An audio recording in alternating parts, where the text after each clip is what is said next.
Les bendiga el Señor de manera poderosa en esta hora que podemos llegar ante vuestra consideración. Yo soy el pastor Jorge Lucas Escribano del Centro Cristiano Vida Abundante en la urbanización Riverview en Bayamón, al lado del Cementerio Nacional. Y para esta experiencia de esta hora vamos a compartir la palabra que está en Hebreos capítulo 1, versos del 1 al 4. Un título que le hemos puesto a este estudio que se llama La Supremacía de Cristo.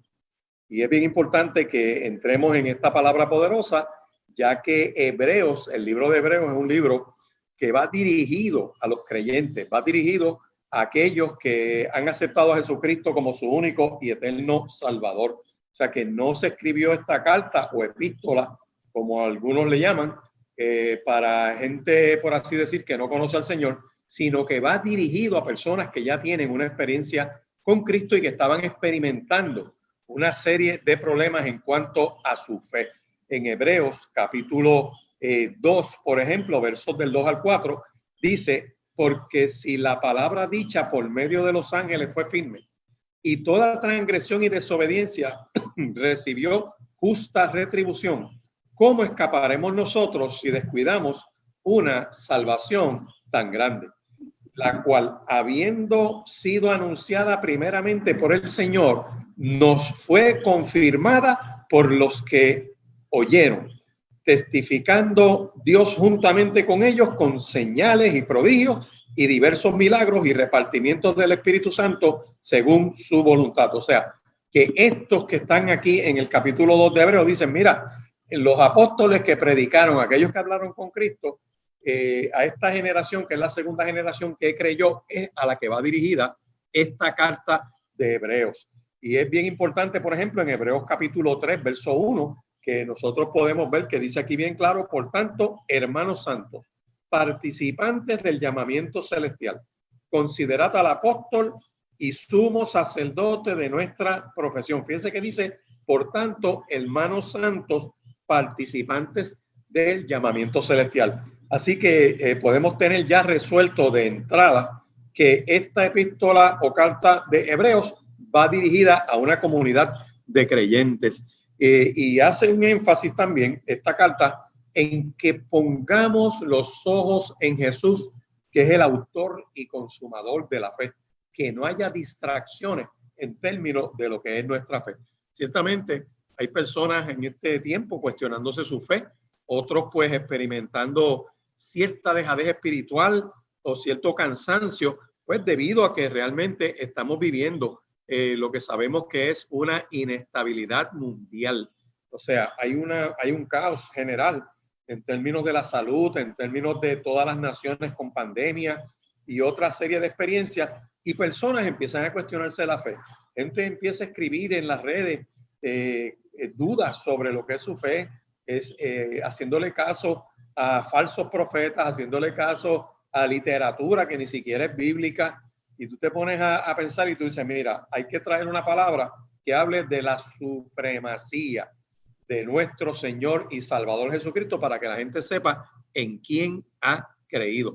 Pero el apóstol, fíjate qué interesante, le dice a Timoteo, en segunda de Timoteo, capítulo 3, que se describen los postreros días, y los describe que vendrían tiempos peligrosos. Y es interesante porque se los describe, esos tiempos peligrosos, caracterizando conductas de las personas. Cuando tú vas a segunda de Timoteo, capítulo 3, versos del 1 al 5, una marca de estos tiempos finales es que, y lo voy a detallar como lo puse en mis notas: uno, habrá hombres amadores de sí mismos. Dos, avaros. Y eso lo estamos viendo en los escándalos que están ocurriendo en diversos lugares ante las pandemias, cómo gente abusa, se quiere lucrar, ¿verdad?, de la necesidad de que tiene la población. Yo recuerdo esas mascarillas que usan las personas que eran de papel, que las vendían en la farmacia a 10 y 15 centavos, están a 2 y 3 dólares. O sea, ahí tú notas, ¿verdad?, la avaricia que entra. Están también personas vanagloriosas, soberbios, blasfemos, desobedientes a los padres, ingratos, impíos, sin afecto natural, implacables, calumniadores, intemperantes, crueles, aborrecedores de lo bueno, traidores, impetuosos, infatuados, amadores de los deleites más que de Dios. Y el otro que describe ese grupo en el verso 5 de segunda de Timoteo capítulo 3, que él dice que tendrán apariencia de piedad, o sea, por fuera se ven como que son gente piadosa, pero con su conducta negarán la eficacia de eso. Ahí el apóstol Pablo le dice a Timoteo, mira, los tiempos postreros se van a caracterizar con ese tipo de personas, pero los discípulos tuvieron la misma inquietud en cuanto al tiempo final.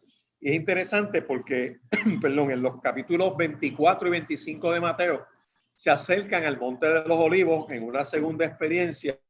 Y es interesante porque los discípulos se acercan a Jesús en el Monte de los Olivos y le preguntan la siguiente pregunta: ¿qué señales habrá de tu venida y del fin del siglo? Fíjate que hay dos preguntas importantes. O sea, ¿qué señales va a haber de cuando tú regreses y del fin del siglo?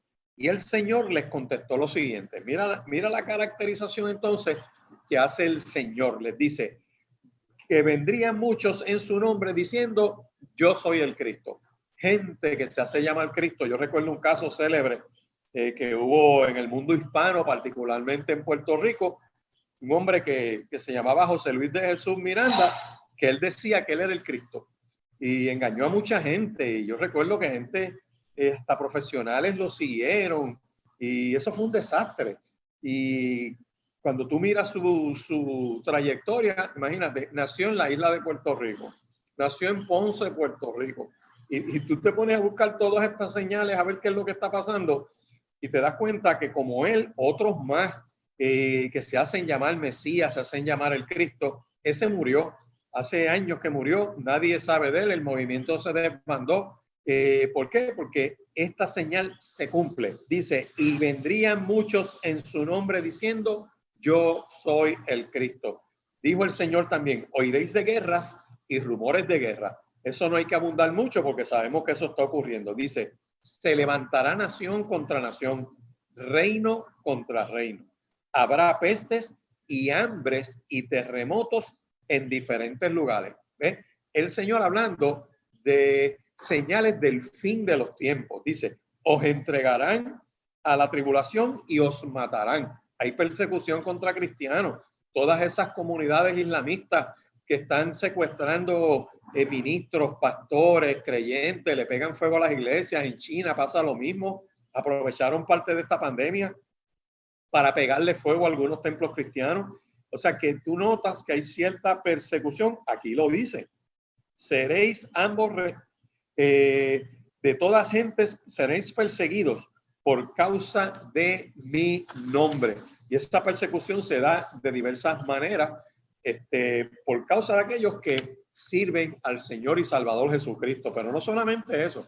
El Señor dijo más, dijo, muchos tropezarán entonces y se entregarán unos a otros y se aborrecerán. Muchos falsos profetas se levantarán y engañarán a muchos. Y es triste verlo. Como tú ves que se levantan por las redes y se llaman profetas y siempre tienen una palabra profética y tienen una declaración en la boca, pero cuando tú lo pasas por el sedazo de la palabra, no pasa por el sedazo de la escritura. O sea, no cumple con el requisito bíblico. Toda profecía tiene que ir dirigida a tres cosas. Va a exhortar, va a edificar o va a fortalecer. Ninguna profecía deja a la gente en crisis, ninguna profecía deja a la gente con miedo o ansiedad.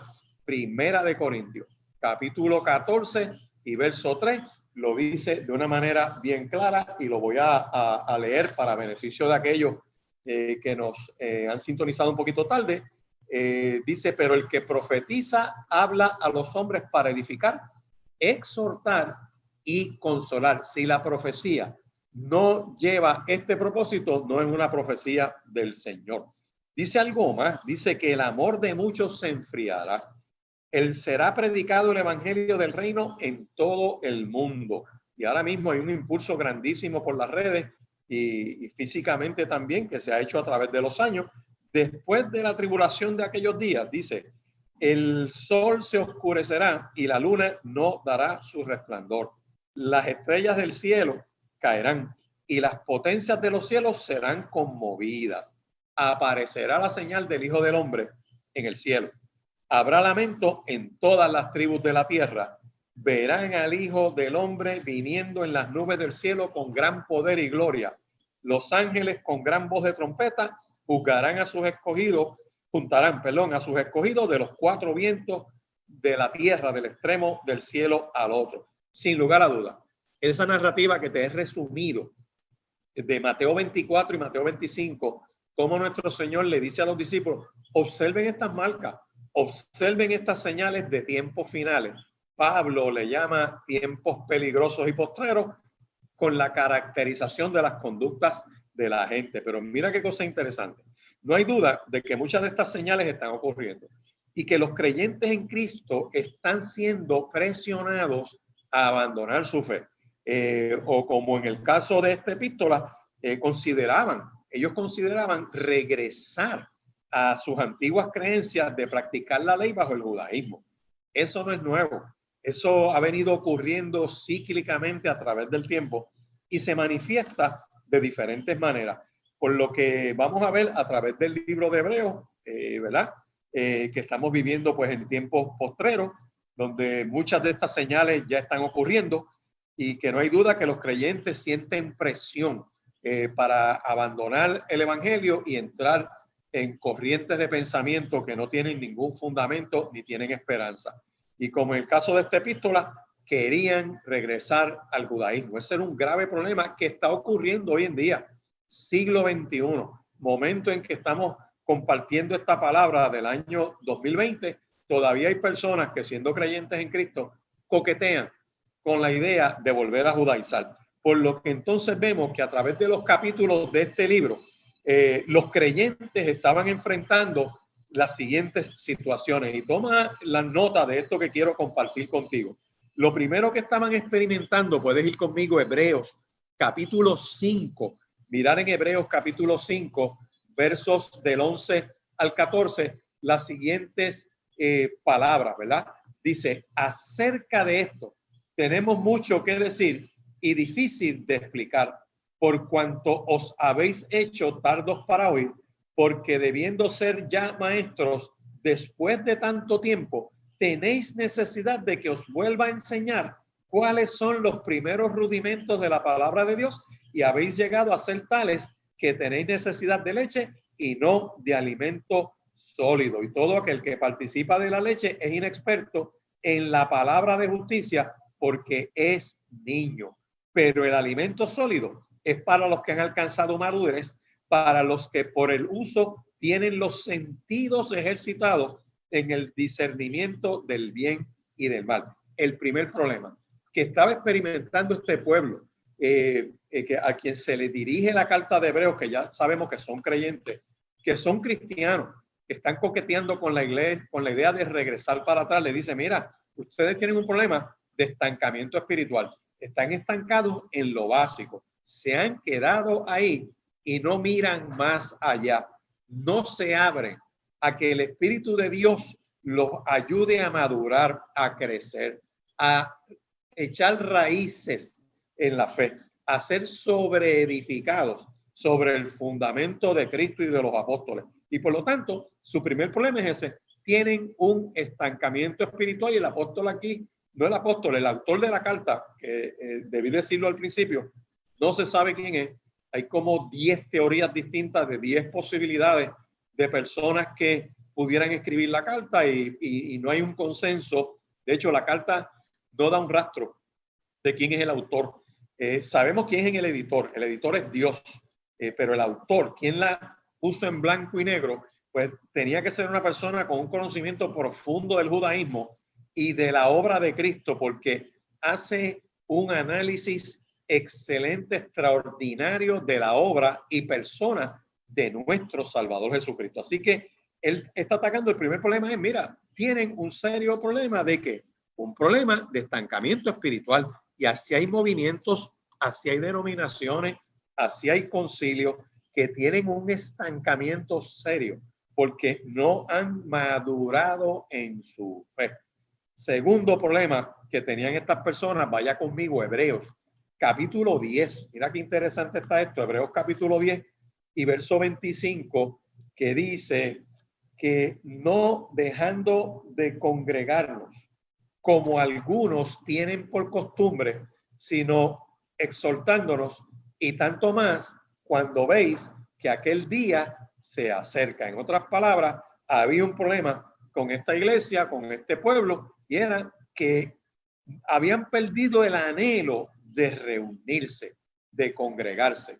La palabra es rica en expresiones de cuando el pueblo se une. Dice, donde hay dos o más reunidos en su nombre, ahí está él. En el Salmo 133 dice, mirad cuán bueno y cuán delicioso es habitar los hermanos juntos en armonía, porque es como el buen óleo que desciende sobre la cabeza, baja sobre las barbas de Aarón, y baja hasta el borde de sus vestiduras sacerdotales. Dice, eso es como el rocío del monte que se extiende sobre los montes de Dios, pues allí envía Jehová bendición y vida eterna. O sea, que cuando el pueblo se une, está junto y en armonía, allí envía Jehová bendición y vida eterna. Y en hebreo le están diciendo a este pueblo, mira, no dejen de congregarse, congréguense. Congregarse trae bendición. Congregarse genera una bendición de esa presencia de Dios en aquellos que están allí. Así que tenían ese segundo problema, pero tenían un tercer problema adicional. Vaya conmigo al capítulo 13, oiga, y qué interesante porque son cosas que siguen ocurriendo en este tiempo. Sabemos que en el caso de estos tiempos difíciles, cuando se desata una epidemia o una pandemia que agarra varias naciones y hay unas situaciones de salud que impiden que la gente se congregue por algún tiempo en lo que pasa toda esa crisis, pues eso es algo súper extraordinario. Pero la iglesia, cuando tiene la oportunidad, debe congregarse, porque es parte de lo que el Señor tiene marcado para que el pueblo esté junto en armonía y lo adore. Pero tenemos algo adicional en esta palabra poderosa del Señor. Y yo quisiera que fueras conmigo al capítulo 13, verso 9, porque ellos tenían este otro problema. Le dice, no os dejéis llevar de doctrinas diversas y extrañas, porque buena cosa es afirmar el corazón con la gracia, no con viandas que nunca aprovecharon a los que se han ocupado de ella. Le está diciendo, oye, no se dejen llevar por doctrinas diversas y extrañas. La Biblia dice, y lo puedes buscar en alguna concordancia, que hay diversas doctrinas de hombres. Son tradiciones, manías, son interpretaciones de seres humanos, que alguien lo dijo, otro lo repitió, nadie lo escudriñó, y se tornan en tradiciones y de hombres y manías de hombres. Por ejemplo, que tú lo ves por ahí, el legalismo ha dañado y ha causado, pero errores terribles. Doctrina de hombre. Un ejemplo de doctrina de hombre es cuando te dicen, no, esos son fríos. No, estos acá son calientes. Como que el ser frío en el espíritu es algo malo y el ser caliente en el espíritu es lo perfecto. Y cuando yo voy a la palabra del Señor, por ejemplo, puedo buscar Apocalipsis, que Apocalipsis dice, ojalá fueses frío o caliente, pero los tibios los vomitaré de mi boca. Yo me quedo mirando esto y yo digo, bueno, para que te vomiten tienes que estar adentro. Así que o eres frío o eres caliente. El que tiene problema es el tibio. Así que doctrina de hombre, alguien lo dijo, otro lo repitió. Otro ejemplo, que es otro disparate, que eso lo cantan en algunos cánticos por ahí, cantan el rubio de Galilea está pasando por aquí, como si Cristo fuera rubio. Y cuando tú vas a la Escritura, una de las particularidades que Dios quiso fue ocultar, no revelar, no mostrar lo que era el físico de nuestro Señor y Salvador Jesucristo. Y allá agarran un pasaje de Cantares y agarran otro pasaje de los profetas y tratan de elaborarlo para tratar de justificar que Cristo era rubio. Eso es un disparate. Para que usted lo tenga más claro, el texto perfecto para poder decir cómo era nuestro Señor y Salvador Jesucristo, usted lo puede encontrar en los evangelios cuando escribas y fariseos, Caifás y su pandilla le dicen a Judas cómo es él. Y Judas le dice, al que yo besare, ese es él. ¿Por qué le tiene que decir Judas al que yo besare? Porque todos ellos se parecían. Los judíos tenían bastante parecidos entre sí, quizás en la estatura varían, o en lo gordo, o en lo flaco, pero la Biblia ocultó ese físico de Cristo de una descripción que alguien lo pudiera señalar, por ejemplo, como Saúl, que de hombros para arriba era más alto que los demás, como el mismo David que lo describe, que pudiera ser ese rubio que describe la Biblia, pero no nuestro Señor y Salvador Jesucristo. Doctrina de hombres. Con eso te resumo lo que es doctrina de hombres. Pero hay algo más interesante. Dice, hay doctrinas de demonios también. Doctrinas de demonios que te llevan a lo demoníaco, a darle la gloria al diablo. Todo aquello que no le da gloria a Dios es práctica idolátrica. Todo lo que respira tiene que adorar a Dios. Toda su creación tiene que adorar a Dios. Los cielos cuentan la gloria de Dios. El firmamento anuncia la obra de sus manos. Así que este grupo de creyentes a quien va dirigida esta carta de Hebreos ya teníamos tres problemas. El primero, el estancamiento espiritual. Dos, que no se estaban congregando. Y tres, que habían entrado diversas doctrinas extrañas. Y yo le invito a que usted no se salga de la poderosa palabra del Señor. Mire bien lo que dice la Escritura.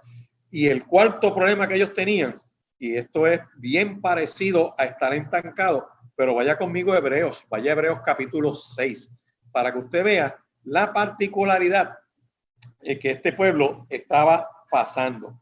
Dice, pero deseamos que cada uno de vosotros muestre la misma solicitud hasta el fin, en plena certeza de la esperanza. ¿Por qué? Porque cuando yo miro ese capítulo 6, desde el verso 1, que dice, por tanto, dejando ya los rudimentos de la doctrina de Cristo, vamos adelante a la perfección, no echando otra vez el fundamento del arrepentimiento de obras muertas, de la fe en Dios, de la doctrina de los bautismos, de la imposición de las manos, de la resurrección de los muertos y del juicio eterno.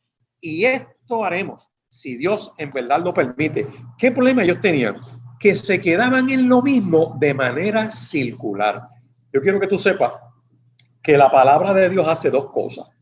Uno, confronta al que no cree con tomar la decisión de tener que creer, porque de tal manera amó Dios al mundo que ha dado a su Hijo unigénito para que todo aquel que en él cree no se pierda, mas tenga vida eterna. O sea, que el que no ha creído en Cristo tiene un serio problema. Necesita tomar la decisión de aceptarlo para tener salvación y vida eterna, en el mismo lenguaje de nuestro Señor y Salvador Jesucristo. Yo te invito a que vayas a Juan capítulo 3 y mires conmigo el verso 17 que dice, porque no envió Dios a su Hijo al mundo para condenar al mundo, sino para que el mundo sea salvo por él. Fíjate la progresión. En el verso 16 te dice que Dios ama al mundo de tal manera que envió a Cristo, para que todo aquel que en él cree, todo aquel que en él cree, no se pierda, mas tenga vida eterna. Dos, que Dios no envía a su Hijo al mundo para condenar al mundo, sino para salvación. El anhelo de Dios es que la gente se salve. Verso 18, el que en él cree no es condenado, pero el que no cree ya ha sido condenado porque no ha creído en el nombre del unigénito Hijo de Dios. Si te fijas, es Cristo hablando. Juan capítulo 3. Y va dirigido a la decisión de la gente. Esto es por la fe, no es por las obras. Y el verso 19 es bien categórico. Dice, y esta es la condenación. ¿Cuál es la condenación? Que la luz vino al mundo y los hombres amaron más las tinieblas que la luz porque sus obras eran malas. Así que ahí tienes una definición de la condenación, que el que tiene la oportunidad de aceptar a Cristo y no lo acepta, ya está condenado. Y la razón por la que no lo quieren aceptar es que no quieren dejar de hacer la maldad que están haciendo. Así que ya vemos 4 problemas serios que tenía este grupo, tenía este pueblo, tenían estos creyentes que habían aceptado a Cristo y que estaban ya coqueteando con la idea de regresar para atrás. Pero mira qué cosa interesante. La pregunta que tenemos que hacernos es, ¿por qué hay personas que quieren dejar el evangelio y volver atrás, volver a sus prácticas paganas o sencillamente no creer. Bueno, ya vemos que en Juan capítulo 3, verso 19 dice y 20, es que quieren seguir en sus prácticas pecaminosas y la luz los expone. Y como la luz los expone, pues no quieren aceptar a Jesús, porque aceptar a Cristo implica un cambio de vida. Pero cuando yo voy a Hechos capítulo 15, yo quiero que vayas conmigo a Hechos capítulo 15, porque ahí se está describiendo un problema que está pasando nuevamente en este siglo. Y es que hay un grupito que quiere volver a judaizar. Se emocionan mucho con los viajes a Israel y van para allá y allá traen arena del desierto de yo no sé qué y traen aceite de oliva de allá del sitio donde Cristo oró. Y todo eso está bien como souvenir. Yo no digo que eso está malo. Van allí, se bautizan por segunda o por tercera vez porque el Jordán es el sitio y empiezan con toda esta cosa bien interesante, pero se van desviando. Se van desviando porque empiezan a sustituir unas cosas con otras. Y no vayas a malentender lo que te estoy diciendo, pero empieza una progresión peligrosa porque le ponen énfasis a unos detalles que a la realidad que es haber aceptado a nuestro Señor y Salvador Jesucristo. Para ponerlo más claro, el ladrón que muere en la cruz, que confiesa la inocencia de Cristo y le dice, acuérdate de mí, cuando vengas en tu reino, no lo bautizaron en el Jordán, no le dieron un estudio bíblico, no pudo tener nada de eso, pero tenía salvación. Cristo le dijo, de cierto te digo que hoy estarás conmigo en el paraíso. Así que vamos a mirar Hechos, capítulo 15, porque tenemos un grupito que está empezando otra vez a desbandarse, a volver a los rituales. Ya quieren ser judíos, quieren probar su abolengo cefaldita o su abolengo de la tribu de yo no sé qué, y por ahí siguen. Y entonces empiezan a copiar rituales, entonces empiezan a quitar la mirada de Cristo y a ponerla en la ley y a tratar de guardar el sábado y a tratar de llevar una dieta y a tratar de repetir unos rituales y terminan volviendo al ayo, a tratar de cumplir por obras su propia salvación y terminan donde va a terminar todo aquel que no cree en Cristo y que cree que se puede salvar a sí mismo, fuera del reino de los cielos. Pero mira lo que pasó en Hechos capítulo 15. Los primeros versos dice, entonces algunos que venían de Judea enseñaban a los hermanos, mira lo que enseñaban, si no se circuncidan conforme al rito de Moisés, no pueden ser salvos. Vamos a detenerlo ahí. Le están diciendo a un creyente en Cristo, que ya tiene a Jesucristo en su corazón, que ya es salvo. Mira, creer en Cristo no es suficiente porque te tienes que circuncidar. Creer en Cristo no es suficiente porque tienes que guardar el sábado. Creer en Cristo no es suficiente porque tienes que seguir este ritual. Eso es tener por inmunda la sangre del pacto. Por eso es que Hebreo le da duro, le da bien duro a todo este combo que quiere distraer a la gente y sacarla de la fe en Cristo. Y dice, como Pablo y Bernabé tuviesen una discusión y contienda no pequeña con ellos, se dispuso que subiesen Pablo y Bernabé a Jerusalén y algunos otros de ellos, ¿a dónde? A los apóstoles y a los ancianos para tratar esta cuestión.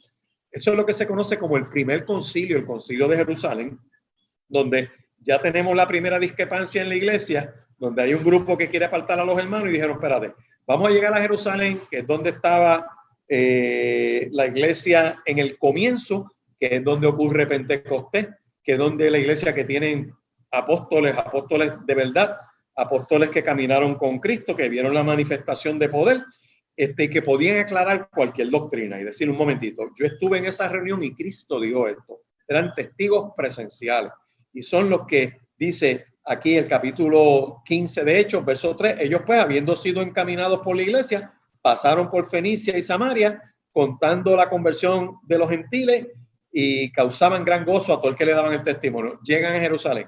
Fueron recibidos por la iglesia y los apóstoles y los ancianos y les refirieron todas las cosas que Dios había hecho con ellos. Pero algunos de la secta de los fariseos que habían creído, pero habían tenido un trasfondo de la secta de los fariseos y eso los tenía atados.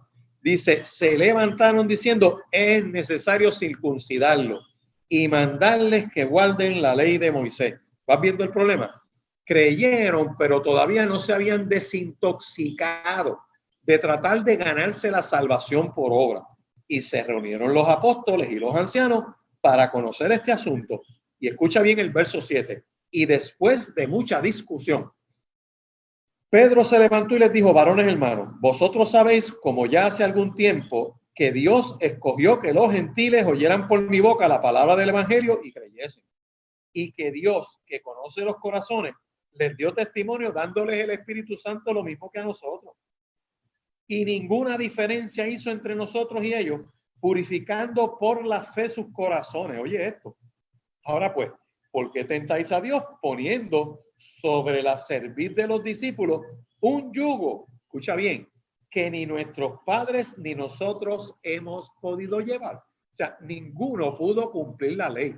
Toda esa trulla de hipócritas que están diciendo que ellos cumplen la ley, mienten de una manera falaz e increíble. Y dice aquí: antes creemos que por la gracia del Señor seremos salvos, de igual modo que ellos. Así que en este primer concilio dejaron meridianamente claro que no tienes que volver a las prácticas de la ley. Así que aquellos que niegan, y es bien interesante que la salvación sea en Cristo sea lo suficiente, tienen un serio problema.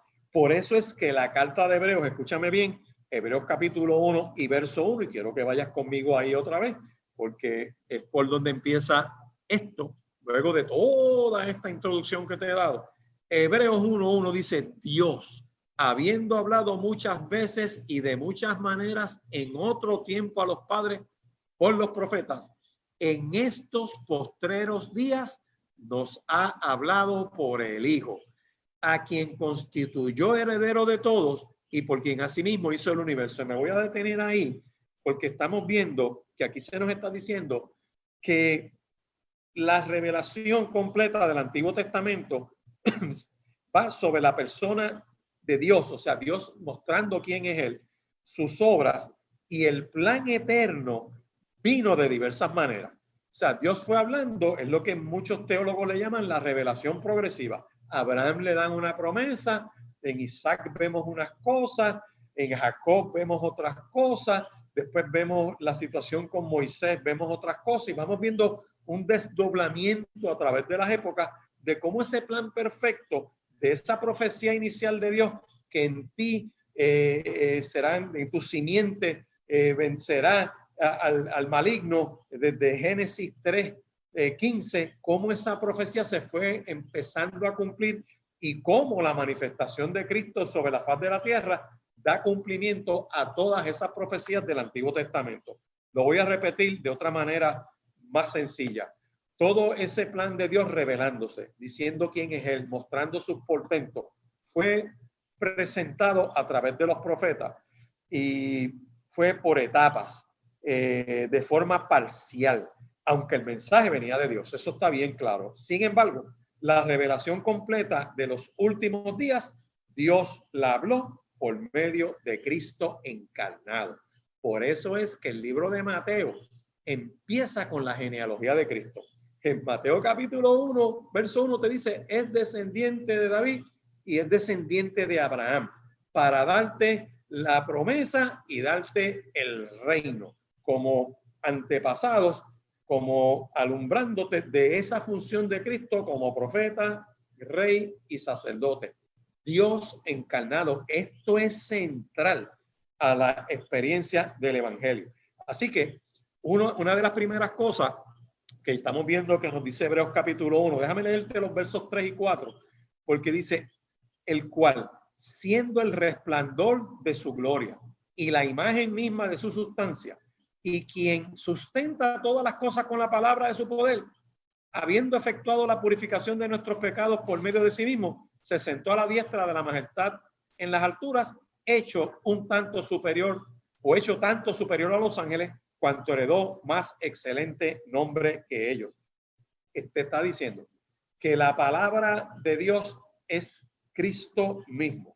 Por eso es que Juan capítulo 1, verso 1 te dice: en el principio era el verbo, y el verbo era Dios, y el verbo era con Dios. Te está hablando de Cristo. En el principio era Cristo. Cristo estaba con Dios y Cristo es Dios. Hebreos enfatiza esto de manera poderosa. Así que aquellos que niegan, escúchame bien, que Dios se encarnó en Cristo, son falsos profetas que han salido por el mundo.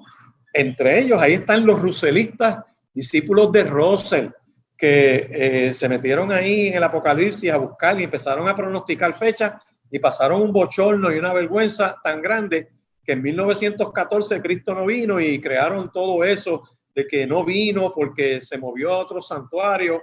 Bueno, un lapachero teológico. Los russellistas que hoy en día andan por ahí, se llaman testigos de Jehová, tienen este problema. Niegan que Cristo es Dios, que es Dios encarnado, que es parte de esa manifestación gloriosa de Dios mismo. Y los otros, ¿quiénes son?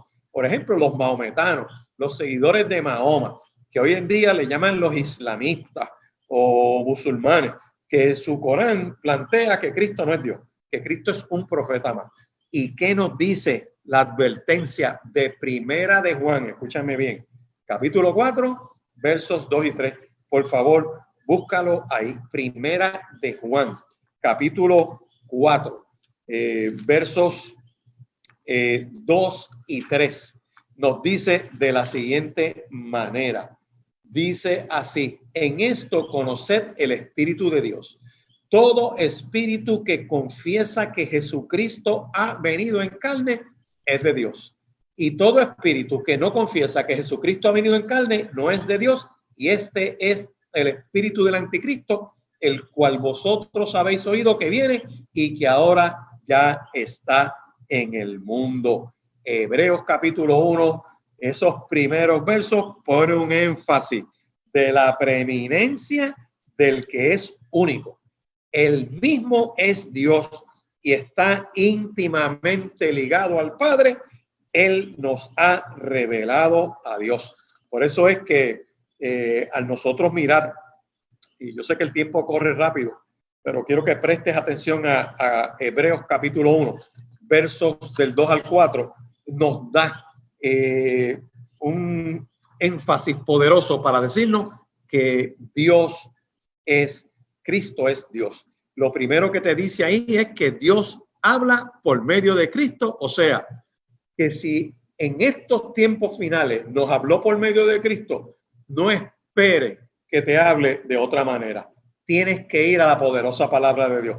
Puede levantarse un profeta, puede alguien darte una palabra de ciencia, pero tiene que ser todo enmarcado en las Escrituras, en la poderosa palabra de Dios, porque si no, te corres el riesgo de dejarte ir por la emoción de los profetas. Y de eso hay bastante corriendo en este tiempo. Así que no, que si Dios habló por medio de Cristo, no busques otra revelación. Nosotros estamos completos en Él. Fuera de Cristo no tenemos que buscar más nada. Lo segundo, dice que Cristo es heredero de todo y por quien asimismo hizo el universo. La palabra enfatiza, escúchame bien, que Cristo participó en la creación. Ve conmigo al Evangelio según Juan, capítulo 1. Ve conmigo al capítulo 1. El verso 3 aproximadamente dice de la siguiente manera.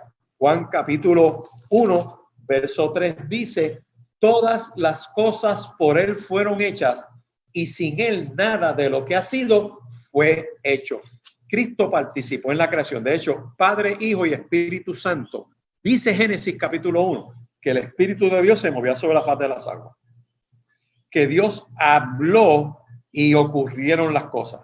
Y cuando dice Dios habló, aquí nos ilustra Juan capítulo 1, era el verbo era Dios y el verbo era con Dios. Es dunamis, es poder. Dios es poder. Su palabra es poder. Por eso es que cuando Dios habla, ocurre una explosión. Cuando Dios habla, hay dunamis. Y por eso es que todas esas personas que empezaron después en los 1800 a hablar de un Big Bang y de una explosión, pues lo que les faltó entender fue que esa explosión es provocada por la poderosa palabra de Dios desde el principio. Por eso es que una explosión coherente, por eso es que la vida tiene sentido, por eso es que Dios es amor, porque Padre, Hijo y Espíritu Santo son amor en esencia. Así que es algo tremendo esta palabra poderosa. Y dice Juan capítulo 1, verso 3, todas las cosas fueron hechas por él. Dice, y sin él nada de lo que ha sido hecho fue hecho. Así que para ir resumiendo esta palabra poderosa en este minuto final, recuerda que Dios nos habló por medio de Cristo, que Cristo es heredero de todo, pero es el autor de todo. Escúchame bien, Cristo es el resplandor de la gloria de Dios. O sea, que en Cristo la plenitud de la gloria de Dios es perfectamente revelada. Y esto yo se lo tengo que repetir, por favor. Hebreos capítulo 1, verso 3 dice, Cristo es el resplandor de la gloria de Dios. Escúchame bien, porque yo sé que esto va a sacudir a muchos pueblos bien carismáticos por ahí. Es que, ¿qué tú le puedes añadir a la gloria de Dios? Vamos a mirarlo así. Si Cristo es el resplandor de la gloria de Dios, cuando decimos a su nombre gloria, estás hablando de lo máximo. Y a su gloria, ¿más gloria de qué? ¿De dónde? Es un disparate teológico. Pero alguien lo dijo, suena bien, se van por la emoción, pero choca con la palabra. Lo puedes seguir diciendo y no te vas a perder, no te equivoques. Pero lo que te estoy tratando es de llevar al texto para que entienda que Cristo es el resplandor de la gloria de Dios. Y Cristo es la imagen misma de su sustancia. En otras palabras, hay equivalencia entre Dios y Cristo. Yo con esta palabra que te estoy compartiendo en esta hora, yo te invito a que repase Hebreos capítulo 1, estos primeros versos, y sepas que el estar adorando a Cristo como nuestro Señor y Salvador va montado sobre un fundamento poderoso, que estás adorando al mismo Dios. Y hay algo bien interesante, además de la equivalencia entre Dios y Cristo, sino que Cristo sustenta todas las cosas con la palabra de su poder. Y esto es bien, bien importante. Noten aquí que el verbo que usa es presente, por lo que hablamos de la obra continua de nuestro Señor y Salvador Jesucristo, que seguiremos abundando, ¿verdad? En otros estudios que vamos a estar dando del libro de Hebreos, pero para todos los efectos, el autor aquí está enfatizando y nos recuerda que fue Cristo el que nos limpió de pecado, efectuó la purificación de nuestros pecados. Ningún ritual te limpia, ningún sistema de leyes te va a sacar del pecado. La obra de Cristo en la cruz del Calvario es la que nos dio vida eterna. Por eso es que Colosenses capítulo 1 y verso 17 dice que Cristo es antes de todas las cosas y todas las cosas en él subsisten. Eso Pablo se lo dice a la iglesia de Colosa. Y en Juan capítulo 1, versos del 1 al 5, te dice bien claro, en el principio era el verbo, y el verbo era Dios, y el verbo era con Dios. Y dice, en el principio era con Dios, todas las cosas por él fueron hechas, sin él nada de lo que ha sido hecho fue hecho, en él estaba la vida, y la vida era la luz de los hombres, y la luz en las tinieblas resplandece, y las tinieblas no prevalecen contra ella. Por eso es que cuando aceptamos a Cristo como nuestro único y eterno Salvador, somos trasladados del reino de las tinieblas al reino de su luz admirable. El autor de Hebreos nos recuerda que fue Cristo el que nos purificó y nos limpió de nuestros pecados, que pagó el precio del pecado y que nos mantiene limpios permanentemente porque Dios lo resucitó de entre los muertos. Y mira lo que dice ahí, Cristo se sentó a la diestra de la majestad de las alturas. Así que recordemos, y esto es bien poderoso, a mí me gusta esta palabra porque va integrada al resto del evangelio. Cuando Cristo fue llevado ante el sumo sacerdote Caifás, que es donde se trató de cuadrar el caso para llevárselo después a Pilato, eso está en Mateo capítulo 26 y verso 64, que frustrado Caifás le dice, mira acá, no encuentra la prueba para poder encontrarlo culpable, te conjuro por el Dios viviente, ¿eres tú el Cristo? Vamos a esperar a otro. Y Cristo le contesta en ese verso 64, tú lo has dicho, y además os digo, que desde ahora veréis al Hijo del Hombre sentado a la diestra del poder de Dios, viniendo en las nubes del cielo. Eso es un hecho poderoso, porque ocurre cuando el Señor muere y resucita de entre los muertos, llega esa presencia de Dios, su muerte pagó por nuestro pecado, su resurrección garantiza que el sacrificio de Cristo fue aceptado y que tú y yo tenemos oportunidad de tener vida eterna al aceptarlo como nuestro Señor y Salvador. Hay un testigo que está en el libro de los Hechos. es en el capítulo 7 y es interesante porque ese hecho de que Jesús está sentado a la diestra de Dios nos da garantía de que su sacrificio fue aceptado por Dios. También que ahora Cristo ocupa un lugar de honor y gloria y de autoridad. Y ese testigo que lo vio sentadito allí fue nada más y nada menos que Esteban, aquel discípulo lleno del Espíritu Santo que cuando lo están apedreando, dice Hechos capítulo 7, versos 55 y 56, que puesto los ojos en el cielo, miró y vio la gloria de Dios, o sea, vio el resplandor de esa gloria. ¿Quién es el resplandor de la gloria? Cristo. Dice, y a Jesús que estaba a la diestra de Dios y dijo, he aquí veo los cielos abiertos y al Hijo del Hombre que está a la diestra de Dios. Todas estas descripciones aplican solamente a nuestro Señor y Salvador Jesucristo, al único que es digno de toda alabanza y adoración. Repasa Hebreos capítulo 1, versos del 1 al 4, que ha sido el propósito de este estudio. Seguiremos con otros más. Así que Dios te bendiga, Dios te guarde y gracias por estar mirando y recibiendo esta palabra del Señor.